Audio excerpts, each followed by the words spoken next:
Meus amigos, vamos acertar o ângulo aqui. Isso.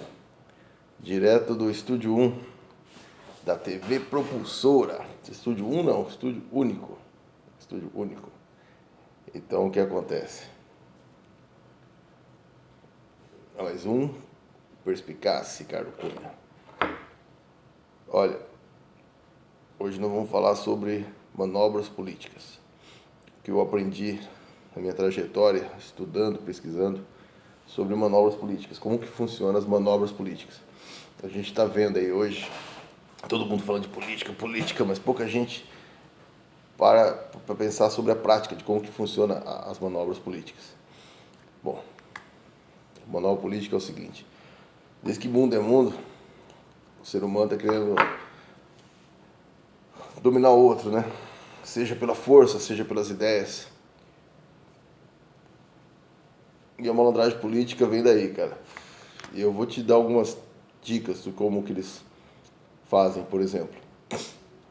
Vamos dar um exemplo na Idade Média. Quando o rei precisava unir forças para poder angariar soldados, para poder ir para a guerra, e ele não dispunha de muitos recursos para poder fazer a guerra, porque ia precisar de dinheiro para fazer as armas, etc. Então o que ele fazia? Ele pegava um potinho de moedas de ouro, levava a um determinado general, oficial, ou até mesmo soldado, e falava: ó, a guerra custa dinheiro, tá caro, eu preciso que você se empenhe nessa guerra. E para motivar o soldado a ir para aquela guerra, que já sabia que era um estrago, que poderia não voltar mais e tudo mais, ele oferecia aquele pote, aquele alforje, né, aquele saquinho de ouro pro soldado oficial, que seja, e falava: ó, eu não vou dar esse dinheiro para ninguém, mas para você eu vou dar esse tanto de ouro. Só que é o seguinte, você não pode falar para ninguém, porque se você falar para alguém, eu vou ter que dar para o outro também. E aí o que vai acontecer? Esse outro vou ter que pagar ele e eu não vou ter recurso suficiente para pagar para todos. Então o que eu vou fazer? Eu vou te dar o ouro, você guarda o ouro para depois da guerra você gastar. Mas antes da guerra você não pode gastar. Você vai ter que guardar o tesouro, depois da guerra você vai lá e gasta. Se por acaso você gastar antes, vai ser considerado traição. E traição o que é? Passivo de morte. Aí o soldado ali, a vítima do político ali da época, do rei, né? Ficava com medo. O que fazia? Fala: não, majestade, eu fico com... Eu vou numa boa, depois que eu não acabar a guerra, o senhor me paga. Porque ficava com medo de pegar as moedas de ouro, e a situação era terrível, de grana e tudo mais, e ele acabava gastando no comércio local, ou ali na aldeia, né? E aí alguém vazava o rei e ele fosse condenado à morte. Então ele ficava com tanto medo de gastar que acabava, ao invés de ficar com as moedas de ouro, ele deixava para o rei e paga depois da guerra. Aí o que acontecia? O rei usava essa mesma tática com os demais. Pedia segredo, ninguém contava nada para ninguém.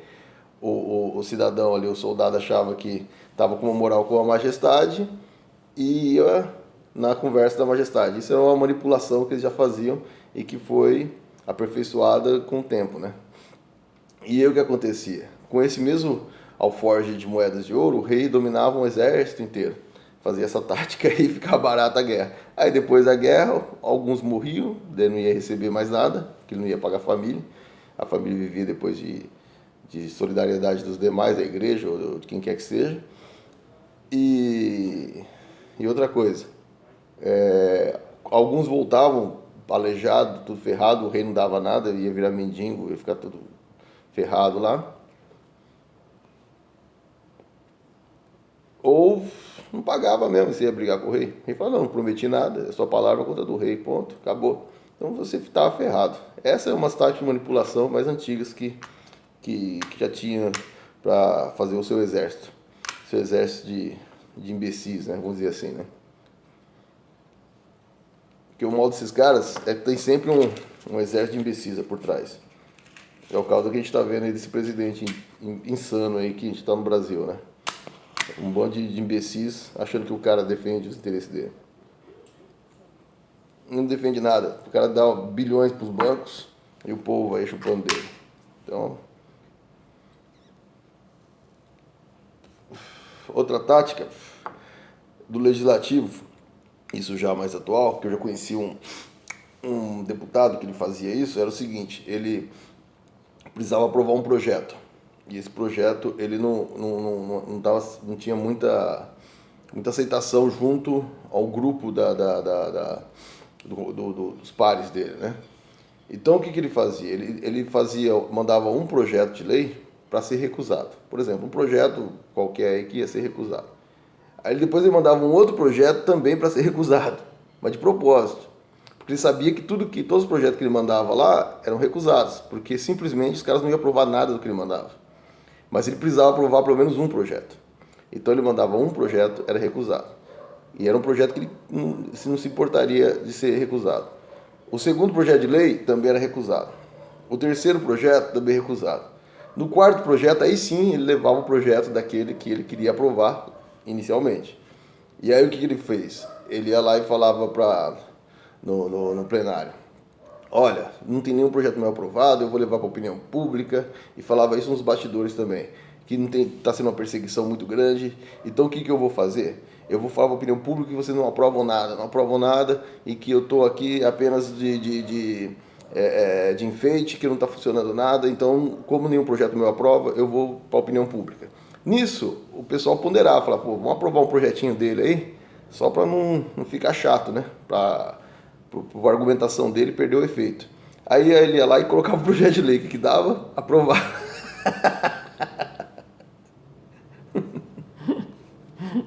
Malandro, né, meu? Política é fogo, cara. Eu vejo esses idiotas falarem de política, mas não sabem nem metade como é que são as articulações, cara. Porque é igual, por exemplo, vamos falar a verdade agora aqui do Brasil. Cara, todo mundo tá vendo a situação que tá. Só que os caras dão muita grana pros capitalistas, pros banqueiros, muito dinheiro, e pro povo, o povão fica aí chupando dedo, falando: não, mas não tem dinheiro, não tem dinheiro. Acho que tem, cara. Tem muita grana para dar pro povo. Só que eles priorizam quem? Os capitalistas. Quantos que os bancos não estão levando? O banco é o maior canalha que existe, cara, um câncer na sociedade. E o povo fica penando. Quando dá uma merrequinha pro povo, o próprio povo vai contra ele mesmo. É um bando de imbecis que ficam perdidos no seu próprio mundinho, entendeu? Então o que acontece? Tem muito dinheiro para dar para os bancos, porque eles ficam inventando ilusões para o povo ficar desarticulado. E o povo não entende, são táticas. Porque, para começo de conversa, cara, o país ele é rico. O Brasil é um país rico. Você observa o seguinte: o Brasil, se você pegar meio metro de terra ali, no seu quintal mesmo, cavar, colocar 2 grãos de milho e urinar em cima, vai brotar, cara. Quer dizer, é um país muito rico. Agora, eles cerceiam a articulação da população, eles articulam o povo, faz o povo brigar um contra o outro para ficar desarticulado, para ficar inimigo, para não se unir e exigir os seus direitos. Entendeu? Essa é uma tática velha da política. Então, ou seja, porque o povo articulado não precisa pagar alguém para governar ele. A gente paga para ser governado.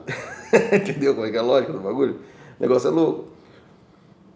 Meu país é rico. Se a gente aprender a compartilhar as nossas riquezas, a plantar, eu planto arroz, você planta feijão, a gente vai poder dividir. Eu desenvolvo uma tecnologia de uma determinado conserto de um veículo. Se eu consertar o seu veículo, a gente consegue se girar. A gente consegue fazer peças. Principalmente agora com essa revolução 4.0, onde a gente vai poder fazer muitos equipamentos em casa, muitas peças em casa. Então a gente vai poder deter os meios de produção. Isso sim seria uma revolução do operário, né, do proletariado, como a gente disse, ou seja, do trabalhador. Porque chega a burguesia, o limite dela pós-Revolução Francesa já acabou, cara. Só eles não percebem isso. Na verdade, eles perceberam. O povo que não conhece nada, não estuda história, não estuda nada. Você pega engenheiro aí que quer falar sobre política, mas ele não entende nada de política, ele não entende nada de história, ele não acompanha os fatos. Então, ou seja, o povo, ele pode dominar se governar, ele pode conseguir os seus benefícios. E para isso ele precisa fazer o quê? Ele precisa apenas aprender a compartilhar, aprender a ser solidário um com o outro. Ele precisa apenas entender que o país é rico e ele é detentor da riqueza. Um exemplo: eu pego um monte de barro. misturo um pouco de água, faço um vaso com com o meu conhecimento, com a minha técnica, com aquilo que eu aprendi, e esse vaso eu vou vender, o meu trabalho que fez aquela riqueza. Entendeu? Bem simples. O barro estava ali, a terra estava ali, ninguém queria saber da terra. A partir do momento que eu coloquei minhas mãos, minha técnica, meu conhecimento, e eu fui lá e fiz um vaso e vendi, não cabe ao governo dizer o que ele é dono do negócio. Agora, evidentemente, se eu vou colocar esse produto no mercado, eu vou ter que emitir nota, eu vou ter que pagar imposto para quem? Para o governo. Vou ter que pagar alguém para governar a mim. Entendeu? E quem faz as riquezas? Então não é o governo não produz nada. Quem produz é o trabalho, é o trabalhador, é o povo. Tudo sai do trabalho. Entendeu? E o detentor da riqueza, ele sabe disso. E ele manipula as pessoas. E as pessoas estão totalmente desarticuladas, um brigando para defender os seus interesses, outro, todo mundo é desarticulado. Se as pessoas tivessem a sã consciência de que a gente tem que pensar em ter um país rico, sim, que o nosso país é muito rico, mas para todos, poxa, era tranquilo. A gente já tinha pressionado esse governo aí para pegar até dinheiro emprestado do FMI ou de outros países para poder injetar aqui, cara, para a gente ficar em quarentena, ficar em casa mesmo, ócio criativo. A pessoa está tão fechada na sua imaturidade que daí precisa ter que ir numa igreja para poder falar com Deus. Ela precisa, não está apta a ler um livro, não apta a apreciar uma arte, não está apta a aproveitar esse período para poder ter um autoconhecimento, conversar consigo mesmo, desenvolver um autocontrole, a compartilhar com seus familiares, a compartilhar coisas boas, entendeu? Tem tanto conteúdo hoje na internet, tem tanto conteúdo hoje na própria televisão, tem muita coisa boa. O pessoal critica muito a mídia, mas a mídia tem muita coisa boa, tem muita informação. Se a pessoa tiver condições de pagar a TV a cabo, vai ter alguns canais com conteúdo interessante. Na internet, poxa, tem muitos canais, até como esse que a gente está tentando levar um pouco de informação, de conhecimento, da minha experiência. Não sou dono da verdade absoluta, mas eu colaboro de alguma forma. Assim como eu, tenho outros canais interessantes, como a Rádio Big Bang, do Miguel Nicoleles, que eu recomendo, que é um cientista fantástico. Então tem vários caras, muita música legal que você pode ouvir. E isso, se você ficar só trabalhando, a vida passa, você não aproveita as coisas boas da vida, entendeu? Então, o que acontece é o seguinte, qual que é a maior ferramenta utilizada pela política? Manobra, manipulação. E o povo cai que nem um pato, sendo manobrado, pagando alguém para governá-lo, entendeu? Pagando alguém sempre para governá-lo. Como se nós fôssemos um bando de rãs num brejo, precisando de um sapão para nos proteger, sendo que nós mesmos conseguimos dar conta de viver tranquilamente num brejo. Então é isso, pessoal. Um abraço.